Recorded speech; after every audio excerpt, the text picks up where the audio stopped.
Bienvenidos al podcast DF Contrafactual con Jorge Fantuzzi. Conversaciones para entender las señales de la economía. Hola, ¿cómo están? Soy Jorge Fantuzzi y esto es Contrafactual, el podcast que hacemos con el diario financiero para tratar de darle una mirada alternativa a la economía.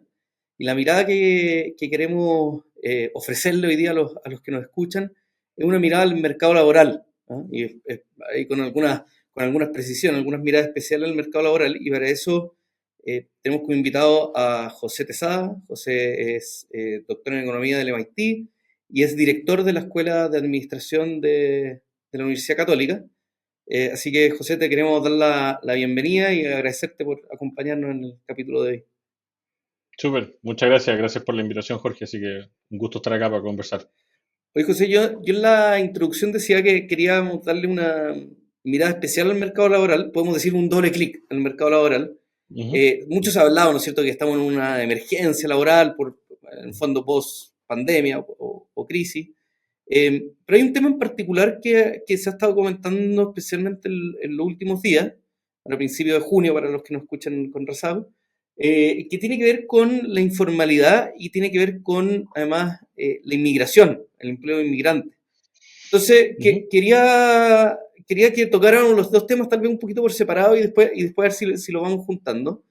Eh, ¿Por qué por qué es interesante mirar el empleo de los inmigrantes en Chile? ¿O es especialmente interesante ahora o es siempre de interés? A ver, lo primero es que, claro, si me pregunta a mí que me he dedicado un poco a investigar eso también, siempre te voy a decir que es interesante, pero obviamente hay un sesgo personal, pero a ver, yo creo que es interesante particularmente en el caso chileno, porque no teníamos experiencias recientes de flujos migratorios del tamaño que estamos hablando en el último tiempo. Y eso es un hecho y un dato de la causa en ese sentido. Siempre podemos considerar que hubo momentos en que hubo flujos migratorios importantes, fueron algunos esfuerzos específicos de políticas migratorias o otros casos que tenemos casi como de situaciones de refugio, abiertamente refugio. Y un momento en el que creció mucho la población migrante en Chile fue cuando se incorporaron a lo que al Chile de la época, lo que eran los territorios del norte, donde teníamos una gran concentración de población migrante que había llegado a trabajar a lo que era el salitre y la minería en el norte. Entonces, pero este flujo, digamos, importante de entrada a Chile es un fenómeno nuevo, y yo creo que es un fenómeno que nos pilló de sorpresa, pero si tú tomas un poco la perspectiva, no nos debería haber sorprendido tanto. ¿A qué es lo que me refiero? Chile tiene un ingreso per cápita que si dejamos toda la discusión que tenemos nosotros naturalmente como chilenos, el ingreso per cápita de Chile es superior al cualquiera de la región, con la excepción siempre de Panamá, un poco arriba de Uruguay, pero muy superior al resto de toda la región, ¿ya? Un poco más, un poco menos, dependiendo de los países que compare, pero está muy arriba del promedio, y también la sensación de que era un país que tenía un cierto orden, cierta seguridad, que todavía sigue siendo mucho más seguro que muchos lugares donde vive mucha gente en la región. No sé, este fenómeno de una migración que es lo que nosotros conocemos como sur-sur, nos sorprende ahora cuando tú miras los números más en frío, decir, ah, bueno, en realidad, y esto se suma un poco el fenómeno venezolano con la crisis que genera una salida importante. Nosotros no somos el principal receptor de venezolanos, es Colombia Sí. dentro de la región. Entonces, yo creo que al final el fenómeno migratorio nos toma un poco de sorpresa y por lo tanto, cuando empezamos a pensar cómo funciona el mercado laboral para un migrante, nos empiezan a aparecer una serie de cosas que tampoco estaban dentro de lo que es el análisis típico de nosotros. Oye, ¿A qué es lo que porque... me refiero? Dale. No, no, dale. ¿Mm? No te quise No, interrumpir. un elemento súper importante, por ejemplo, el migrante pierde mucha información que es valiosa en el mercado Como laboral. capital Y yo creo que social. ese capital social, eso no piensa en el fondo cómo tú chequeas una referencia. Nosotros no tenemos en la noticia decirle, aquí vas al tiro en la cabeza, ah, no, esa empresa es súper importante. No está en el radar de nosotros. Entonces, la referencia, la experiencia, eso se pierde. De alguna manera es como que tú, por moverte, depreciaste tu experiencia. Y ese ya es un elemento que yo creo que es súper importante. Y eso te genera efectos en el mercado laboral y te genera efectos también en las decisiones de dónde vivir. Por eso esta noción de que viven todos juntos, porque al final también hay un efecto de sentirme acogido, pero también porque hay información que se transmite en esa cercanía. No, Y hay información relevante para el mercado y laboral también. culturalmente tiene sentido y se clusterizan. Claro, pero, Son lo que se llaman los bienes culturales, bienes étnicos también le conocen en alguna parte de la literatura. oye, pero eso yo entiendo Ujú, como en el sentido de explicar por qué hemos recibido tanta inmigración, ¿no es cierto? Y claro, ujú. es algo como bien de sentido común que Chile debería recibir, o sea, sobre todo si hay esta ola inmigratoria venezolana que efectivamente ha pasado en todos los países, especialmente Colombia, pero también en Perú, también en Argentina, hacia el norte también. Pero bueno, ¿por qué no Chile? O sea, claro, estamos un poquito más lejos, pero claro, pero es un país que debería ser interesante. Pero la pregunta que me gustaría hacerte es como desde el mercado ¿Mm? laboral. Porque efectivamente llegan las personas, como que dejan esta mochila de capital, digamos, como esta depreciación que decías tú, en su casa, no se la traen, y de alguna manera llegan obviamente a trabajar a los países en los que... Pero eso produce efectos, ¿no es cierto? El típico, como, no sé si llamarlo temor, pero hay como una cosa así como de mirada, como cuidado a la inmigración, de decir, oye, pero nos vienen a quitar las pegas. ¿No? Es como, ¿qué tanto hay de eso en realidad?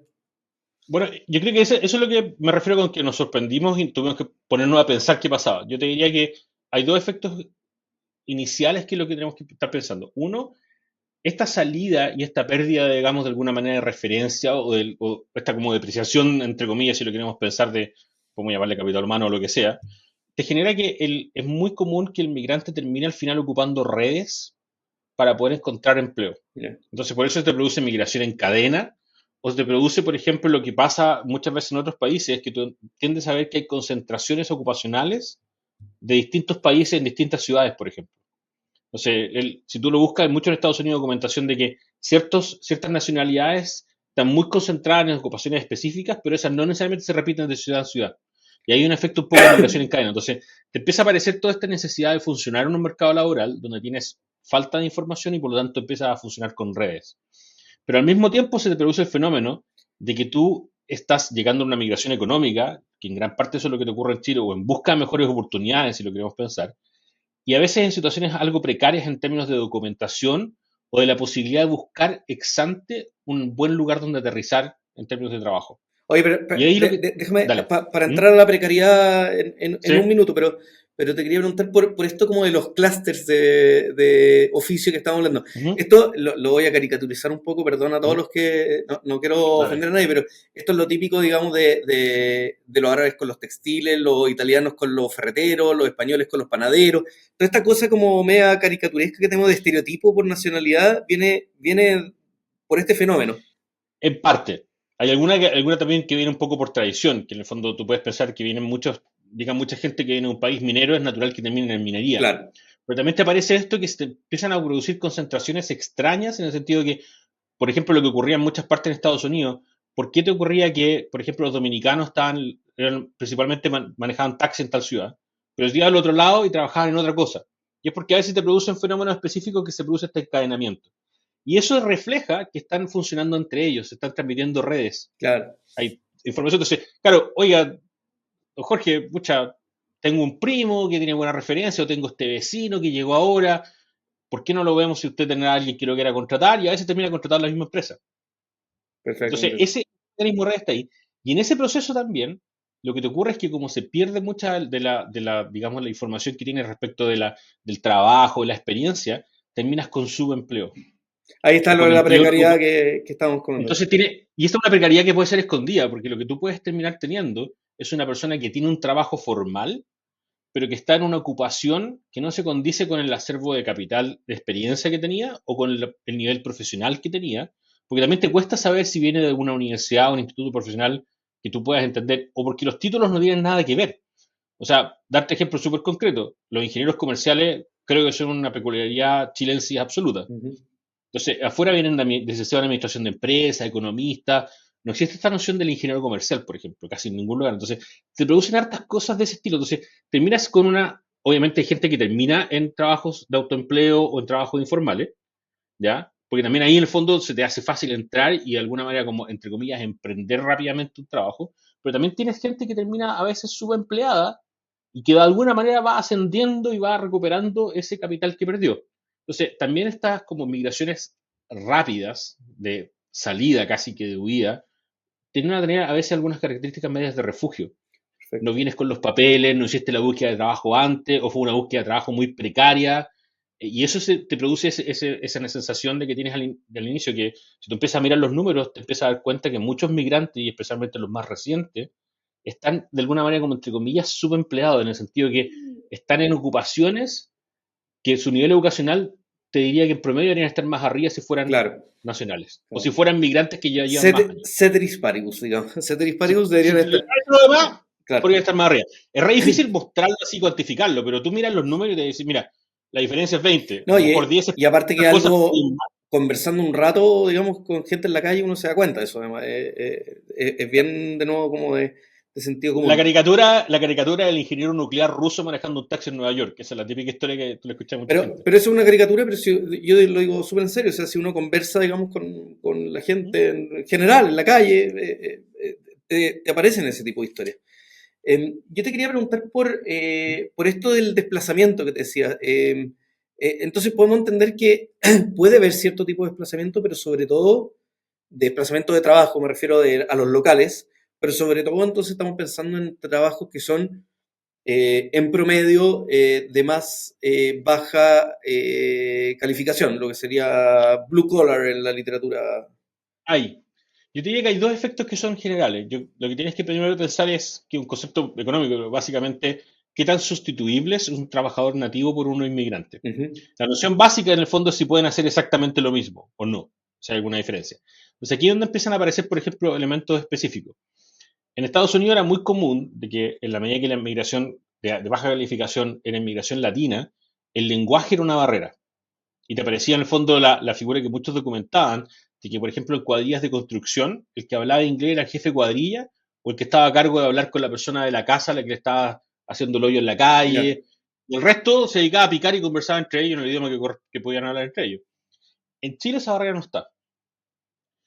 Puede haber barreras de que podemos hablar de que hay discriminación por color de piel, por el tono de la voz y todo lo que quieras, pero al final del día hablamos español. Entonces, no te cuesta tampoco.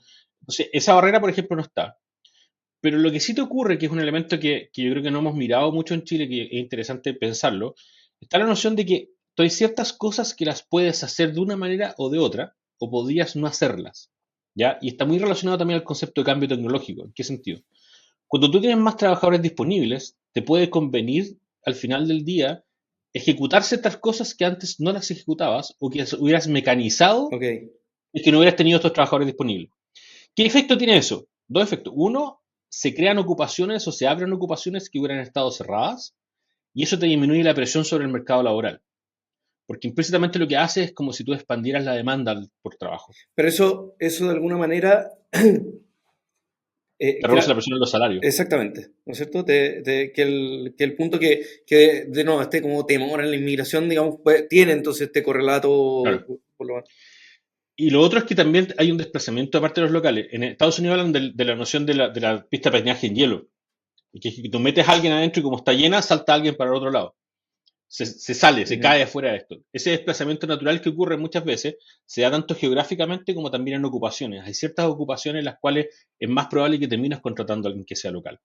Está menos la protección del idioma en Chile, porque la mayor parte de los migrantes que llegan hablan español, pero puede haber también un grado en el sentido de, por ejemplo, el acervo cultural. Entonces, hay ciertas ocupaciones o habilidad de contacto social o una serie de cosas que tú dices, mira, prefiero un inmigrante con más años o un chileno porque necesito cierto tipo de cosas que la persona va a ir adquiriendo. Eventualmente, cuando pasan 2, 3, 4 años, esas personas se van incorporando y van llegando y se va solucionando. Suponemos que en la medida que va pasando el tiempo ocurren dos cosas. Uno, hay migrantes que se van, la migración de retorno o la migración de ir a buscar oportunidad en otro lado. Pero también ocurre que la persona va de alguna manera incorporándose de una manera tal vez más eficiente o una incorporación más profunda, si lo quieres pensar, al mercado laboral. Entonces empiezan a desaparecer esas diferencias. José, y te quiero preguntar, esto de la sustitución o del desplazamiento, no sé, viene como con el supuesto de que el mercado laboral es como si fuera una torta, ¿ah? Estática, y que en el fondo hay que repartir trabajo entre cierta cantidad de personas, pero en realidad, y en ese caso entonces la sustitución es como bien evidente que debería existir, además del efecto que estás diciendo tú. Pero también hay que pensar que esta inmigración puede agrandar la torta, ¿no es cierto? Te puede generar, para partir es consumo, si hay más consumo, bueno, se generarán más comercio, o sea, eso a nivel agregado, pero incluso a nivel micro, no sé, pues habrá alguno que venga con el conocimiento que traía y arma su boliche acá en Chile, o sea, no deberíamos mirarlo tan estático, sino que en un sentido como un poquito más dinámico de lo que se crea también, ¿no? Sí, yo creo que por eso te digo, yo creo que nos pilló desprevenido en el sentido que tampoco estábamos preparados de pensar muchas de estas cosas. En algún minuto la Comisión Nacional de Productividad encargó un informe que de hecho lo preparamos junto a otra persona y tratamos de mirar algunos de estos elementos. No parecía haber en ese momento, esto fue con datos 2018-2019, antes de verdad de la llegada mucho más masiva, había claramente una concentración en ciertas ocupaciones. Por ejemplo, tú encontrabas hartos inmigrantes que estaban, por ejemplo, en ocupaciones relacionadas a servicios computacionales. Hubo un momento una visa especial para cierto tipo de habilidades. Entiendo.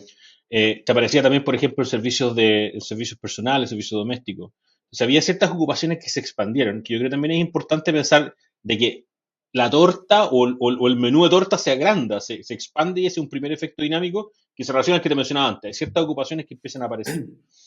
El segundo que yo creo que también está vinculado si están emprendiendo o no. Al menos los números iniciales no parecía que estuvieran emprendiendo de manera extra adicional, en el sentido de nuevas startups, una serie de otras cosas, pero sí hay experiencias específicas, por ejemplo, con algunos programas de fomento de emprendimiento que sí han logrado atraer un buen número de inmigrantes que han creado empresas localmente y después las pueden haber llevado o pueden haber seguido funcionando acá. Sí, también hay un efecto de expandir la torta en el sentido de nuevas ideas y nuevos funcionamientos. Yo creo que hay dos elementos que son dinámicos que súper importantes. Oye, pero... Tercero, también te dinamizan el consumo. Eso. También te dinamizan el consumo. Y el otro elemento que yo creo que también es importante que se relaciona un poco esto de dinamizar el consumo, uno te expande el set de bienes. O sea, el ejemplo, de nuevo, muy simple, pero la arepa es una palabra que hace 5 o 8 años estaba en la cabeza de nadie y ahora en muchas partes la arepa es algo que comen incluso familias en que no hay ningún inmigrante, ninguna cercanía ni a Venezuela. Te iba a comentar exactamente eso. O sea, ahora podemos encontrar en el supermercado harina para hacer arepa en todas partes. O sea, se te empieza a generar el mercado. Y te va generando una serie de cosas. Y el otro elemento que también es importante es que muchos de ellos igualmente terminan contribuyendo en términos de recaudación y en términos de otro tipo de ingresos. Porque te van expandiendo el consumo, pero también hay que recordar que la recaudación de impuestos indirectos también es algo que está asociado mucho a lo que ellos hacen, porque incluso si tú lo llevas al ejemplo, no, esta persona trabaja, no da boleta, no da nada, claro, pero va y consume. Va y consume y eso genera demanda. O sea, y una serie de cosas te genera una expansión de demanda, claro. Y aparte de eso te genera impuestos indirectos. Claro. Entonces, también hay un efecto que también está dinámico, y el otro efecto que también yo creo que es súper importante es el efecto que tienen, y no estamos tomando en cuenta mucho qué es lo que va a pasar con segundas generaciones o con aquellos que llegaron de niños. Porque en el fondo eso te está generando un bono demográfico que no es trivial. O sea, Chile es el país que envejece más rápido en la región y tienes un crecimiento poblacional por la llegada de nuevas personas, pero también porque está llegando un flujo de personas que son relativamente jóvenes. Y la población económicamente activa, o al menos la tasa de participación laboral, independiente del género, es mucho mayor entre los inmigrantes que entre los locales.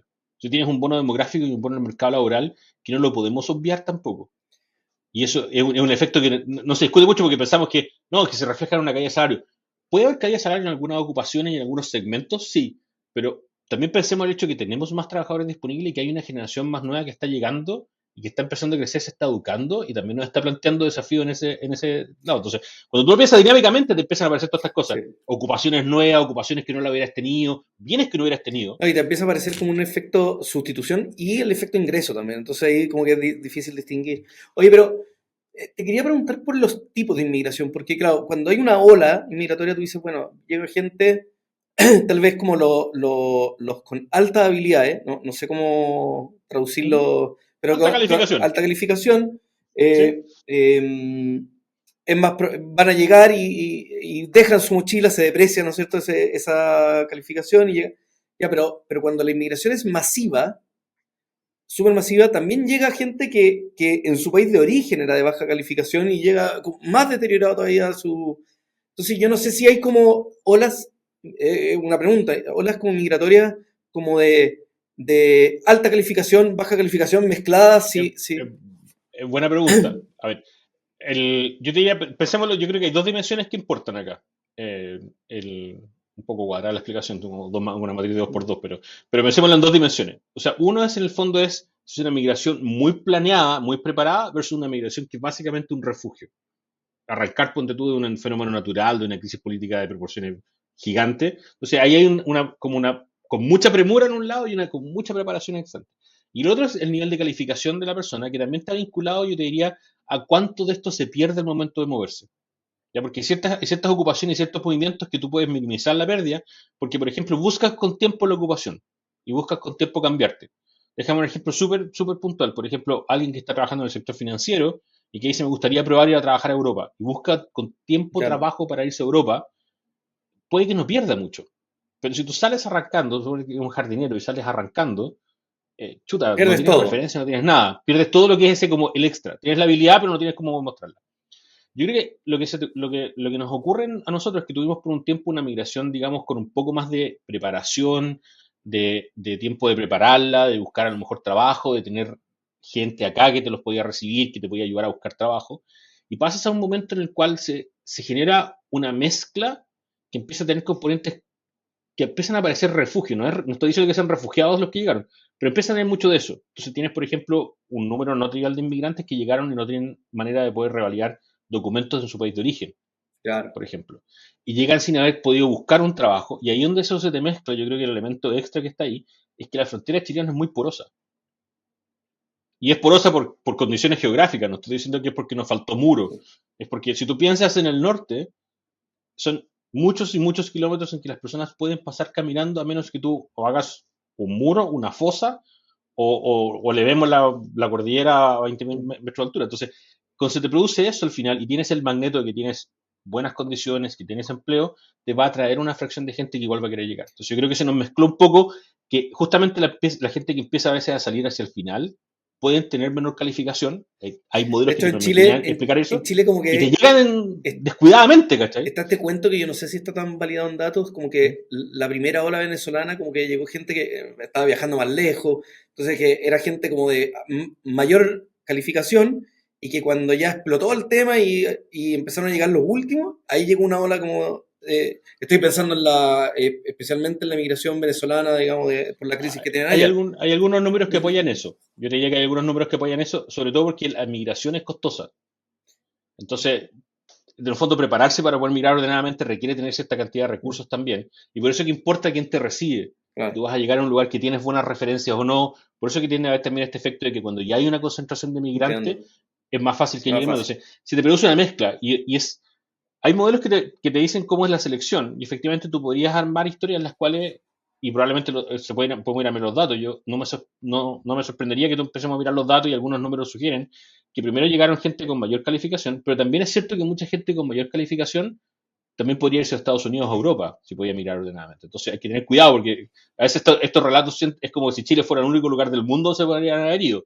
Y tenemos millones de venezolanos Otras en opciones, Colombia. claro. Entonces hay otra opción. Entonces, también hay un efecto de pensar, bueno, ¿dónde terminaron muchos de ellos? Y efectivamente tú empiezas a ver que hay un efecto migratorio también fuerte. Mucha gente que está llegando en las últimas horas ha venido avanzando lentamente. Como que parece que su destino final hubiera sido Chile, o van aprendiendo que en Chile las cosas puede ser que funcionen, que puedan tener algo, y empiezan de a poco. Entiendo. Oye, Entonces, los que han llegado caminando. Entonces, el fenómeno migratorio es súper complejo, y por eso que llevarlo como a una sola dimensión complica el análisis de qué es lo que nos está pasando. oye, y en esto de la precariedad que hablaba antes, hay una vinculación con el tema que nos convoca, que es la informalidad. Yo no sé primero si eso efectivamente está vinculado, o sea, si el empleo extranjero generalmente es más informal que el local, o tal vez en los datos chilenos, y no sé si algo ha pasado. Yo estaba viendo el último boletín del INE sobre este tema, y dice que aumenta el empleo extranjero, y uno dice, ah, buena noticia, pero después ve que el aumento del empleo extranjero informal es mucho mayor al general, o sea que es un incremento especialmente de empleo informal. Entonces, Mm. no sé cómo se vinculan esos temas. Yo creo que alguien que te diga que la correlación es uno y que en el fondo la informalidad se explica con migración y viceversa, estamos mal. Y si alguien que se te dice la correlación es cero, no tienen relación, también estamos mal. Hay un mundo en el medio donde hay que tener cuidado. La informalidad ha sido un tema en Chile desde mucho antes que pensáramos en que la migración era una palabra que existía. O Ya. sea, esto lleva décadas el tema de la informalidad. Entonces, yo creo que el primer elemento es decir, no es verdad que la informalidad la esté causando la migración. pero que la migración puede estar contribuyendo al aumento de del número de informalidad, sí es verdad, porque al final tú miras los números y te das cuenta que hay migrantes que están informales y que la tasa de informalidad a veces es un poquito superior a la local, ya. Y también es cierto que probablemente la informalidad, ampliamente definida, también coopera un poco a generar atracción de migrantes. ¿En qué sentido?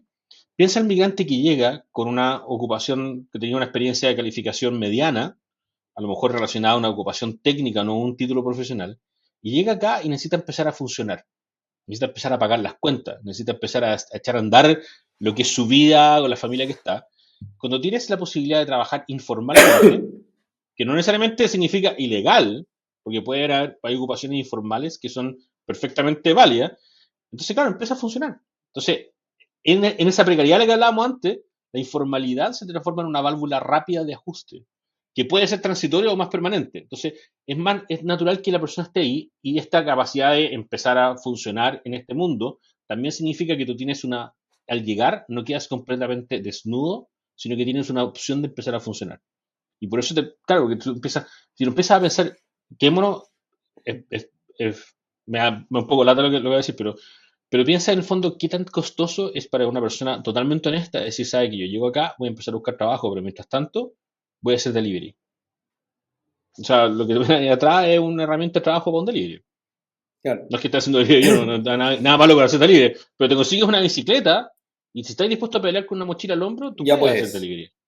Y con eso, al final es lo que en otros lugares le llaman en el fondo básicamente lo que llaman stopgap. Tienes un empleo que te permite llegar al final del día, al final de la semana. No de la manera Mientras, más honesta, con esfuerzo. Mientras puedes estar buscando o estás haciendo otra cosa. Entonces, esa capacidad en el fondo es, yo creo que al final, la informalidad ampliamente definida, porque una persona que está con sus documentos al día y está trabajando en una ocupación que no tiene la boleta o eso, es informal, pero no es una ocupación ni legal ni nada. Esa persona está informal y eso es una manera de compensar, de hacer extra, y eso te genera mayor informalidad. pues, Entonces, José, ahí, yo creo que ¿cachai? Que hay una relación que va en los dos lados. Y yo creo que no podemos negar que se están de alguna manera reforzando de algún modo. Y por eso que en el fondo lo que te decía antes, tenemos que entender, bueno, por qué el migrante llega y termina en esa situación. claro.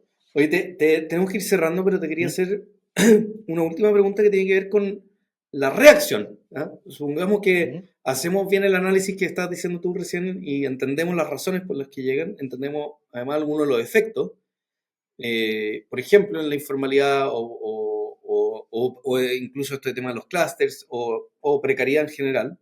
Decimos, bueno, tenemos que reaccionar. Entonces, no sé, mi pregunta es, ¿qué ves tú en materia como de política pública que se esté haciendo, que vaya en la dirección correcta? Y si no hay nada, no sé, ¿por dónde crees que debería ir, digamos, la reacción desde la política pública? A ver, yo creo que el primer elemento necesitamos entender si muchas de estas personas están en informalidad o en una situación precaria porque llegan sin documentos, porque llegan sin una situación regularizada, ¿por qué? De algún modo, en el fondo, entender que la gente igual va a querer venir. Entonces, una manera de poder diagnosticar esto es qué es lo que genera. ¿Es una situación de estadía que se alarga y que termina irregular? ¿O son entradas irregulares? Porque en el fondo ven que igual van a poder trabajar. Porque yo creo que un modo de tratar de hacer esto es tener una vía de entrada Ujú. regular que te permita y te facilite el poder encontrar un trabajo y buscar un trabajo de manera estable. Y ese proceso hay que entender un poco qué es lo que te genera que no ocurra. Entonces, es un problema de documento, un problema de qué. Si ponemos, de nuevo aquí, y esto es una conversación yo creo que va súper largo, si tienes una frontera porosa y colocas muchas barreras para la entrada legal, es natural que se te va a producir una filtración y la gente va a empezar a caminar y entrar por donde no debería entrar. ¿Cuánto de eso ocurre? Yo creo que un número no trivial, no estoy diciendo que se explique todo, pero ahí hay un primer elemento que creo que tenemos que diagnosticar. El segundo, también ya tenemos un stock de gente aquí adentro. Y lo que tenemos que hacer es ver, bueno, ¿qué hacemos? Y ahí pasamos de nuevo a lo mismo. Las regularizaciones, hay evidencia mixta, tiende a haber, y que tiene efectos positivos, pero también tú puedes armar el argumento de que te genera algún incentivo así, bueno, si al final me van a regularizar. Ahora, el tema que yo creo que tengamos súper claro, en Chile han habido regularizaciones con alta periodicidad. Entonces, cuando teníamos pocos migrantes, llegaban harto, habían regularizaciones como cada 10 años. Ahora el número es más grande. Entonces, también tenemos que pensar, bueno, ¿cómo hacemos una integración del que ya está acá?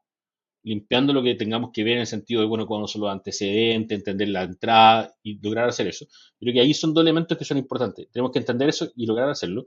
Y ver efectivamente cómo generamos una vía de entrada que permita que la persona llegue con documentos que llegue con la posibilidad de encontrar un trabajo y pueda hacerlo. Antes de la reforma migratoria se vendían contratos de trabajo falsos. Sí. Los comprabas a una cuadra donde estaba la oficina de migración ahí cerca de Plaza Donde Armas. se hacía la fila. Entonces, exacto, te los vendían. Entonces tú ibas allá y llegas con un contrato que en realidad no. Porque con ese contrato tú podías pedir la visa de turista, el permiso de trabajo con visa turista. Y después con ese permiso de trabajo conseguías el trabajo en verdad. Exacto. No sé, hay una Los cosa, que podían. hay una cosa como Entonces, por eso circular. digo, tenemos que entender cuánto de esto es porque la persona va a venir. Y entonces mejor tratemos de tener una vía de entrada ordenada, que es la palabra que siempre se ocupan, pero tiene que ser una vía que permita que la persona realmente entre. Y ese es un elemento de ahí donde empezamos a topar. Por eso que muchos hablan del refugio, ¿no? Pero hay que ser ordenado. Si no es refugio, no es refugio. Pero también es que si tú colocas mucha traba a la inmigración, se te va a producir un fenómeno extraño donde la persona va a querer tratar de entrar igual, se te puede meter igual por un destino, una visa no habilitada. Y lo otro que también te ocurre es que si la persona llega y no se logra incorporar al mercado laboral, puedes terminar con situaciones en las cuales terminas en precariedad. Mucha más precariedad que si no das la opción. Que si no das la opción, y la persona entra y, por ejemplo, lo que le puede pasar es que termina sin trabajo y le expiran las visas. Y ese es un tipo de indocumentado que también tenemos que tener en mente. Entonces, yo creo que ahí hay un tema. Yo alguna vez me acuerdo de haber visto a una persona del gobierno diciendo que una de las cosas más importantes de lograr para un migrante era tener el carnet de identidad. Y yo creo que tenía bastante razón eso, que yo creo que se lo escuché a Álvaro Velorio en su momento, y mostró un carnet así. Y yo creo que él lo hizo de una manera súper enfática y tiene un punto. O sea, lograr que haya una identidad y una capacidad de encontrar un trabajo te va a hacer una diferencia brutal. Yo creo que tenemos que centrarnos en entender, bueno, por qué vienen, a qué vienen, y dar una vía para que se seleccionen y entren los que tengan que estar de manera ordenada y reduzcas ese incentivo a querer caminar por el desierto. Claro, que más encima es peligroso. Y el otro tema que yo también te diría, hay que pensar en las segundas generaciones y en los niños que llegaron migrantes y en los hijos de los migrantes. Oye, hay un tema para otro capítulo, pero un tema deportivo que yo creo que es interesante. De hecho, lo que te iba a decir es, el que quiera alguna vez, péguese en un recorrido por las cadetes de deporte y vean la cantidad de niños que son o migrantes o hijos de migrantes que están haciendo deporte, y eso te indica que ahí viene un tema importante. Oye, José, te quiero dar las gracias por este capítulo, muy entretenido. Yo además tengo clarísimo que este es un tema que se conversa, o sea, hasta en la sobremesa, entonces creo que de verdad es súper interesante, súper útil, digamos, que todos lo escuchemos y que aprendamos de lo que al final dice la evidencia, lo que dice la literatura sobre estos temas. Así que muy agradecido. No, gracias a ti, Jorge, gracias por la invitación. Muy bueno, y a los que nos escuchan, esto es Contrafactual, este podcast que hacemos con el Diario Financiero para darle una mirada alternativa a la economía. Hoy día una mirada alternativa, o más que una mirada alternativa, tal vez el doble clic, ¿no es cierto?, en el mercado laboral, en particular al trabajo inmigrante. Así que muchas gracias a todos por escucharnos y los esperamos en un próximo capítulo. Esto fue Contrafactual, conversaciones para entender las señales de la economía, un podcast de Diario Financiero.